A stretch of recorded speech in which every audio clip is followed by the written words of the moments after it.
What's up with the people though today, babe? Yeah, it's been a little minute since your boy jumped on. Been working, trying to get it in, man. Still got to get in, still got to work, still got to earn, got to burn. You saying got to take care and provide. Anyway though, yeah, we gonna switch it up though for a minute, man. I'm gonna get into a little storyteller for y'all, but I'm gonna tell my story. You know what I'm saying from the beginning. Give y'all a little insight on who I am, how it started with me, where I come from. Y'all finna go on a cold roller coaster ride with me though. But I'm gonna take y'all on one. It's gonna be real true.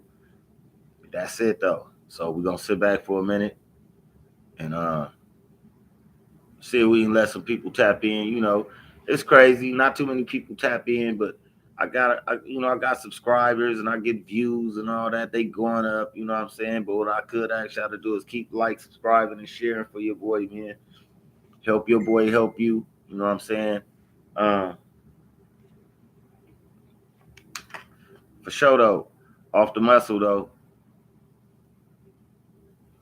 I'm gonna take you out from the beginning of my life, my struggle where I come from, all the way to my street struggles and how I wound up in situations in the streets, how I got out of the situations, and how I got good ties with a lot of dudes, and you know what I'm saying, the love I got for a certain section, all that.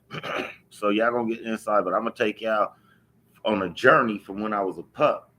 You know what I'm saying? I'm gonna tell y'all. I'm gonna take y'all on my story from when I was a pup. You know what I'm saying?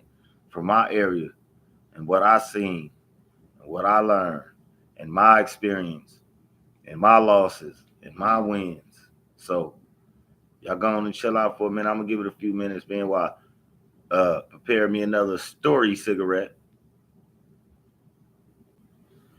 Know what I'm saying? Gotta stay prepared. Gotta stay prepared. Anyway, though, how y'all doing out there? Somebody holla at your boy one time, man. Somebody say what's up, give me a howdy do. At least I got one person in here right now. Can I get a howdy do or what it look like or whatever? Whatever you want to say.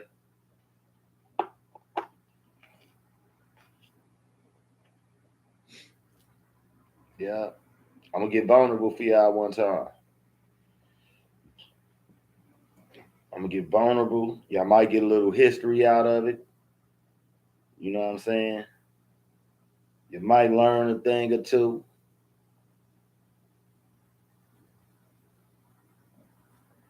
But what we is finna do is we finna get into some good old my story shit. And with telling my story, you get a few little tidbits of history.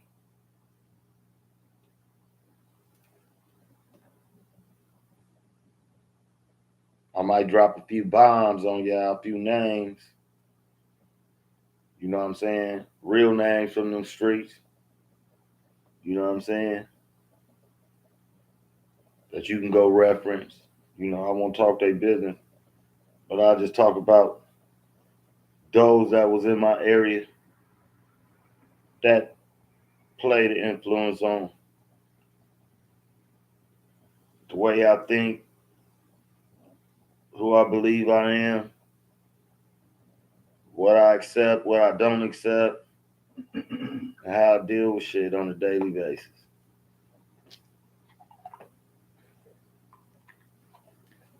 Now, I was gonna drop a little Weenax in there, but I don't know if I want to.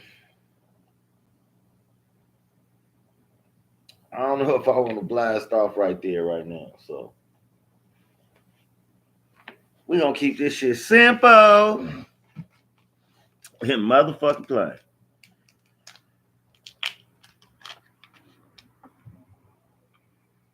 I'm high as giraffe pussy as we speak.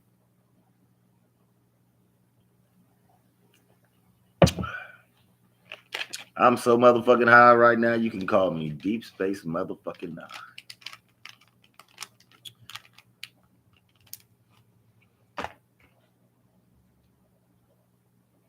Right now, I'm so motherfucking high. I just got asked out on a date by a motherfucking centurion. And if you don't know what that is, that's a bad bitch from Saturn.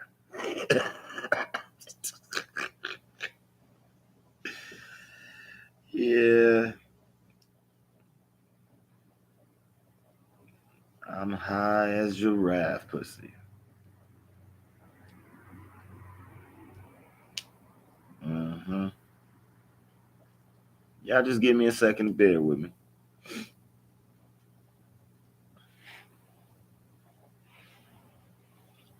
So anyway, though, yeah, though, look, check this out, though. So my story, though, my story is filled with a lot of crazy shit, a lot of ups and downs, some wins in between,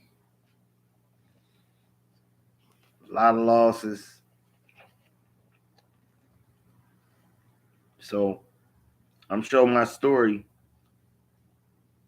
goes back a lot further than when I'm gonna start. Now I can jab and poke at that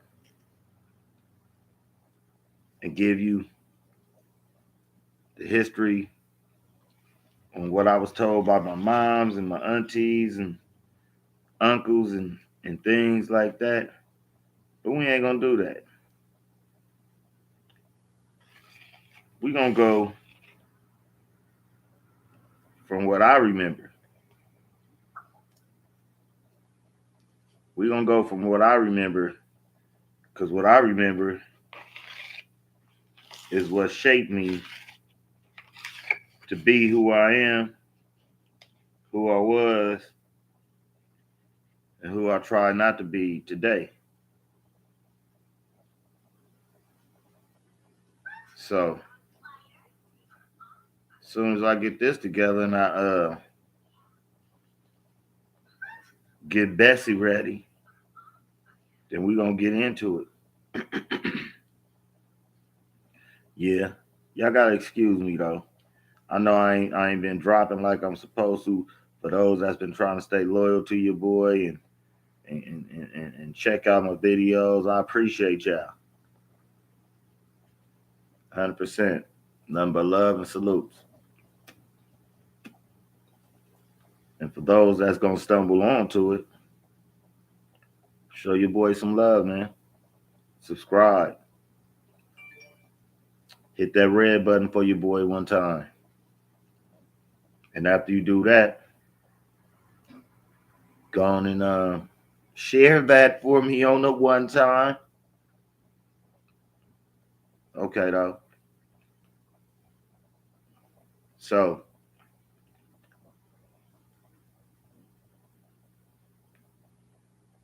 my memory, if my memory serves me correct, from what like I said,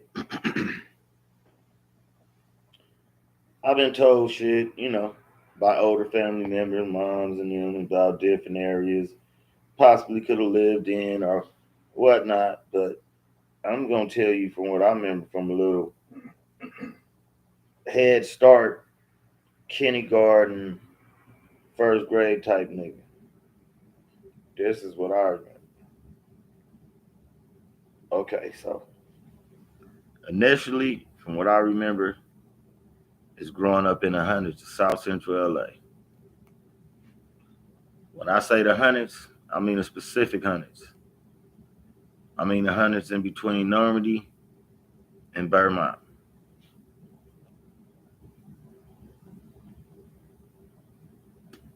Particularly for those that know the demographic of what I'm talking about, the Budlong side.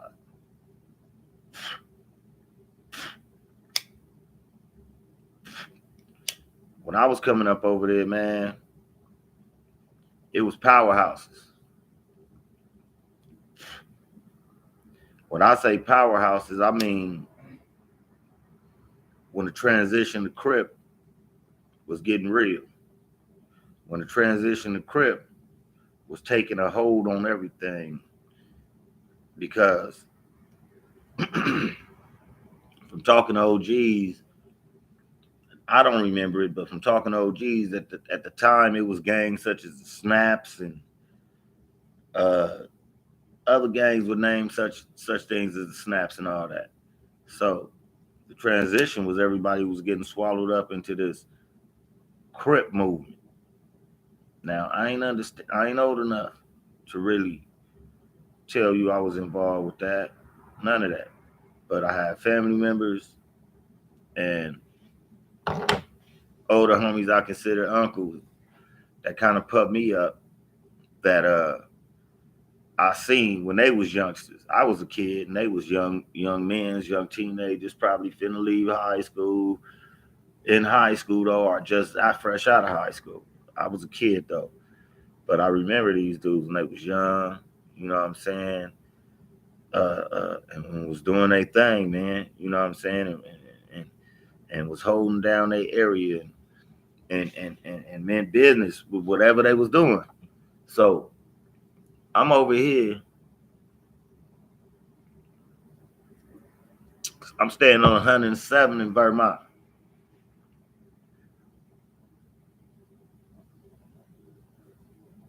Like I said at the time, it was like powerhouses. You know what I'm saying? And all these powerhouses was youngsters. I was a kid that was looking up to these dudes, man. You know what I'm saying? They treated us like we was like, they little understudies and little bitty versions of them and I loved it. And they was like teenagers though, you know what I mean? And we was like little bitty pups, you know what I'm saying? And these dudes over here, man, they was like, at the time over there, man, it was like they defended the community. You know what I'm saying? They held anybody accountable that did anything within those guidelines of the hundreds. So it was like back in them days, in them early '80s. I'm telling you, it was like everybody over there was one during the holidays. Halloween, it didn't matter. Everybody was celebrating on Christmas. Everybody was outside. Everybody kid was outside. The whole area smelled good. Everybody was cooking. Everybody families was everywhere.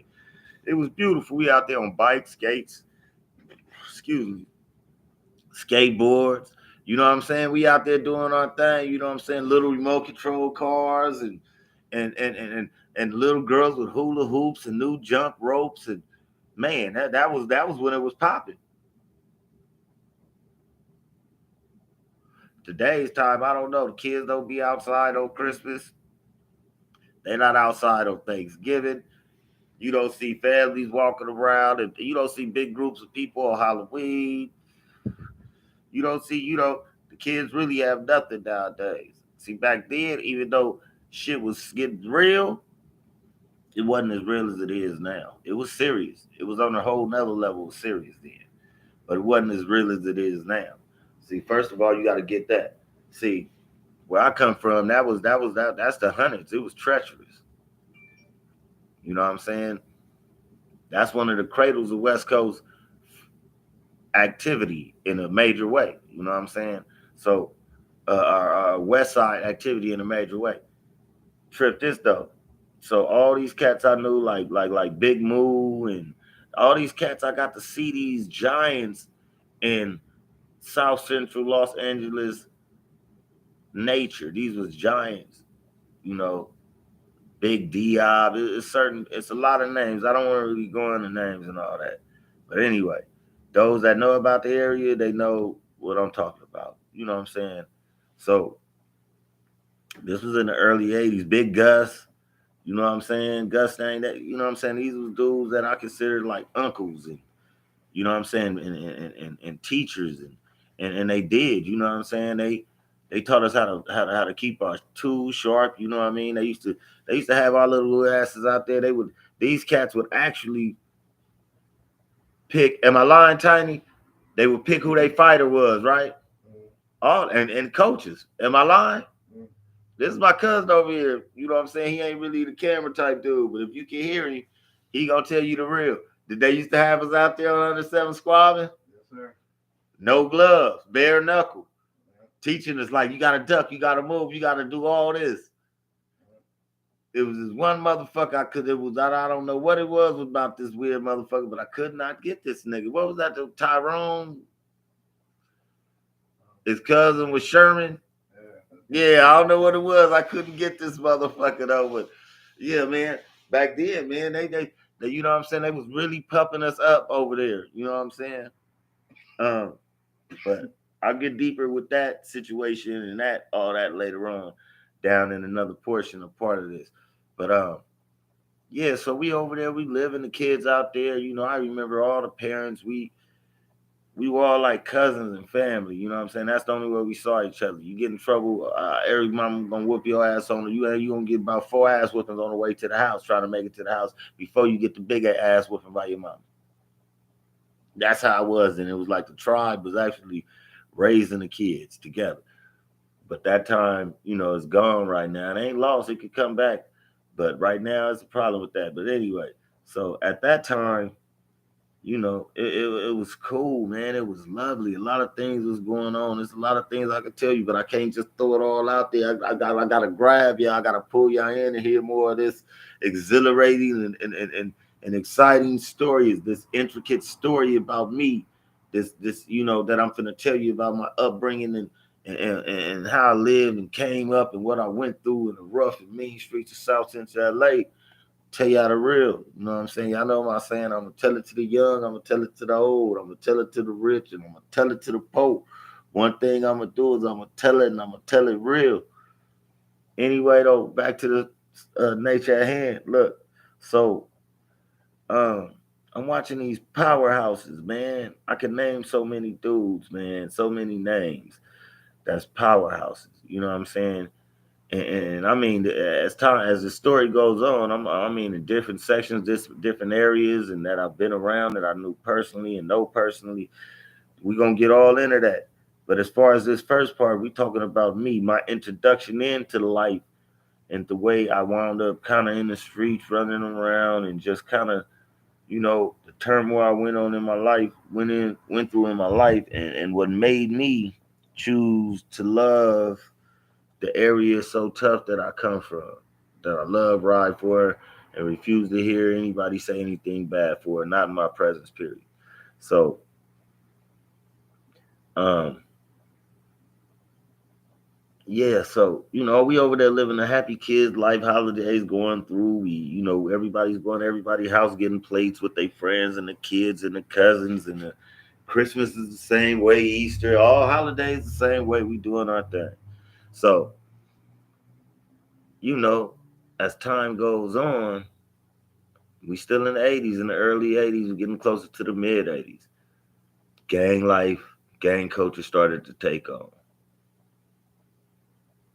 Crippin became a strong cultural background of South Central Los Angeles in a life you had to dodge, chose to live, or had no choice and was swallowed up into.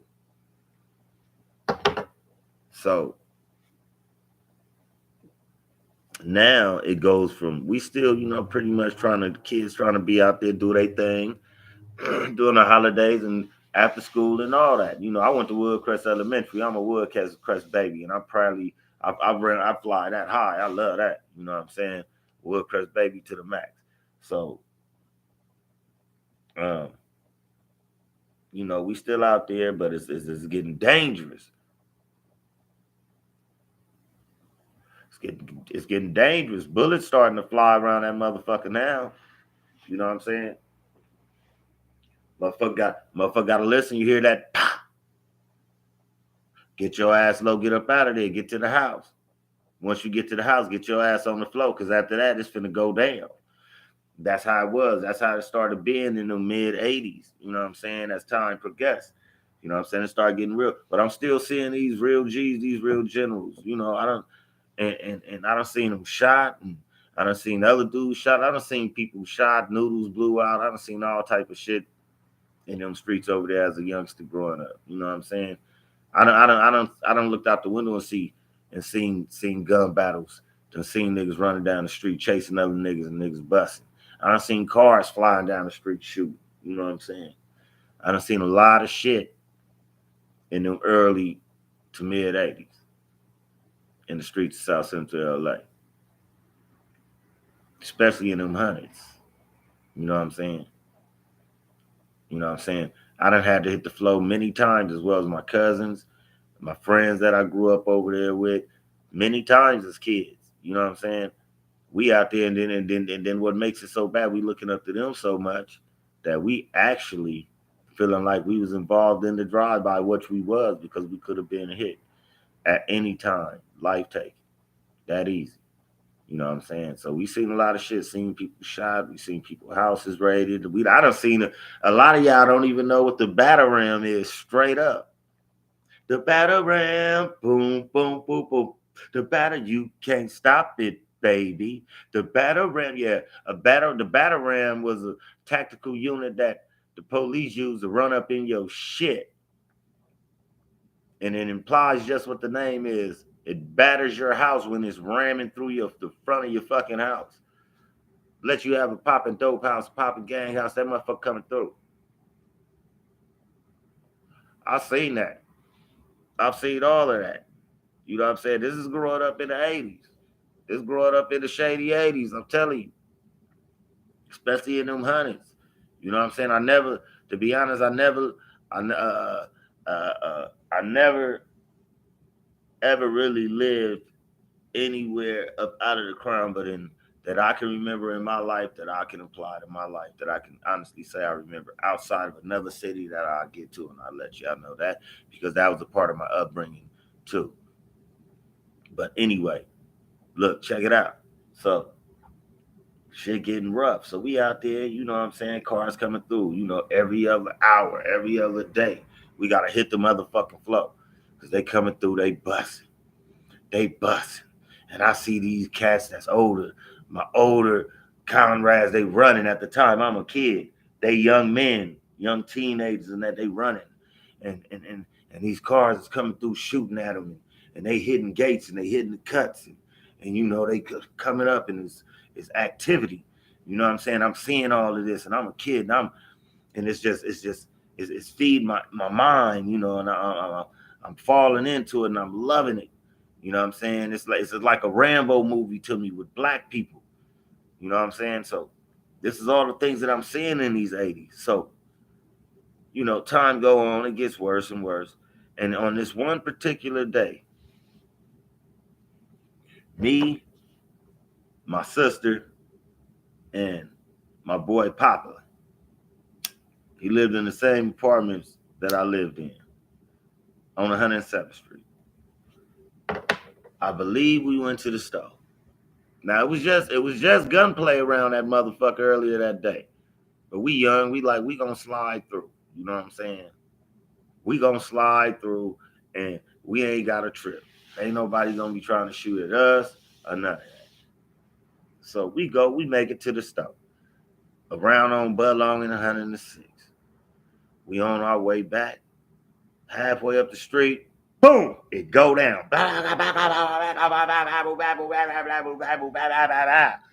Gunfire every fucking where. We hit the cut. Boom. Now we sitting there watching this gunfire go back. Now this gunplay is going back with a loved one of ours that I consider my family and another person across the street. Mind you, we got to go through the gunplay to make it to the house.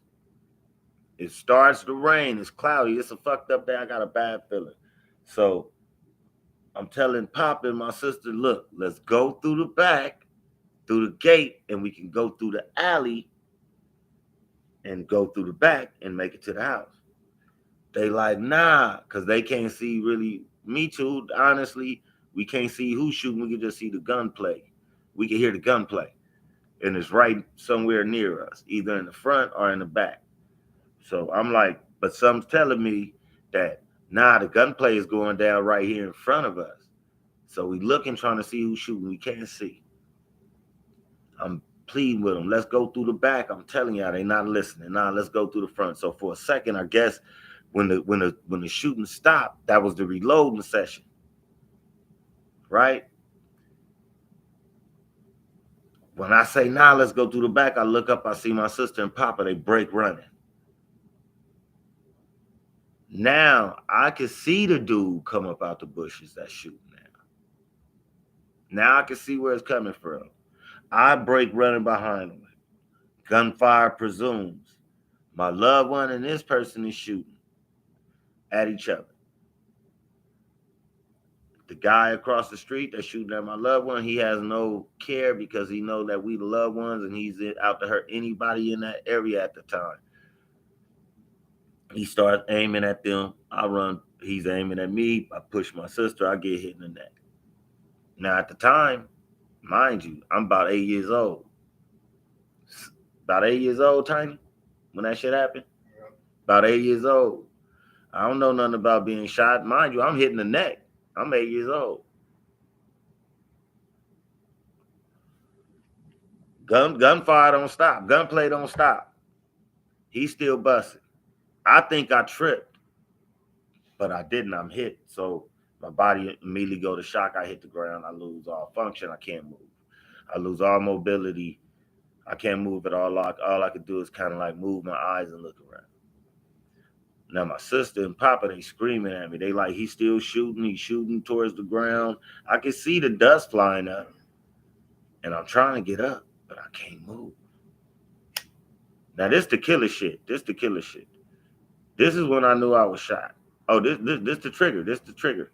My mom and my auntie Gloria was just pulling off on the way to go to the fish market. I used to love that fucking fish market on 108 Tiny across the street from the laundromat on Vermont. I used to love that motherfucking fish market, boy. So they on there. When my mom actually seen me get hit, they was driving up the street, was getting to the corner to go make the right to go to the fish market off 107. So now my sister like, get up. He's still shooting, right? So this motherfucker mad. He's shooting at the kids and whoever. If you look like they love you and he's seen you ever around him, he gonna shoot your ass. He don't give a fuck how old you was. You gotta remember, these cats was young too. They was 17, 16, and 15, but they was older than us. And at that time, the gangbanging them was old. That was about the normal age rate. So, I'm on the ground, and my sister telling me to get up. They're yelling at me, her and Papa. I'm trying to get up, but I can't move. I'm not understanding why I can't move. My panic came in because I thought I tripped and fell and tumbled and broke my neck. That was my whole thought the whole time while I was down there trying to get up. She like, get up. I'm yelling at her. She said, get up, get up. I said, I can't. She like, stop playing, get up. Now I'm like, you stupid motherfucker. I ain't no playing in this. I can't move. That's when she go fucking nuts, run through the apartment, start screaming that I'm shot. If I'm not mistaken, I don't know if it was my auntie Terry or Robbie, but I think it was my auntie Terry. If I'm not mistaken, it could have been my auntie Robbie. One of them came out there, ran out there, and drugged me into the house, to the building. That when they dragged me to the building, they dragged me into a friend of the family that we consider family into her apartment. I think a day or two before that, my nigga, Bug had just got shot.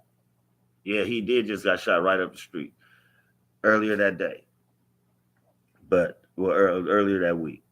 But anyway, besides that, So I'm hit. I don't really know what's going on. I know I'm hit now because everybody like, he's shot. Everybody panicking. I'm calm. I don't know why I'm so calm. But yeah, so I'm in an apartment. I'm laying down. They waiting on the ambulance. Everybody's around me. Everybody's quiet, crying. They like, no, hold on. So you know what that means when they saying stuff like that. But anyway, this is what we gonna do. I appreciate y'all tapping in with y'all boy, man. Like, subscribe, and share. And tap back in with your boy for part 2, man. We're gonna finish that out. And we're gonna give y'all another piece of my life. Everything I learned, what I've been through, what I survived, what's going on in the streets of LA, from the late 70s all the way to my time down. Peace, love, get at me. Like, subscribe, and share for me one time. Push that red button.